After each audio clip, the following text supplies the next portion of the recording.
रघुपति राघव राजा राम, पतित पावन सीताराम।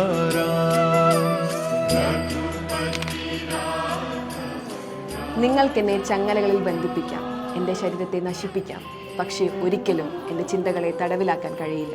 ആദ്യം അവർ നിങ്ങളെ അവഗണിക്കും, പിന്നീട് പരിഹസിക്കും, അത് കഴിഞ്ഞ് പുച്ഛിക്കും, പിന്നീട് ആക്രമിക്കും. അതിനുശേഷമായിരിക്കും നിങ്ങളുടെ വിജയം.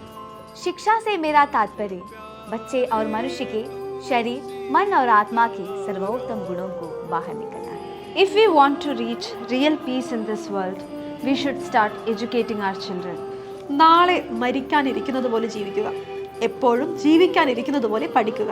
Happiness is when what you think, what you say and what you do are in harmony.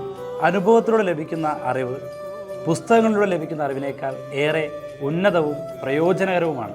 മനുഷ്യൻ തൻ്റെ ചിന്തകളുടെ ഫലമാണ്. അവൻ ചിന്തിക്കുന്നത് തന്നെയാണ് അവനാകുന്നത്.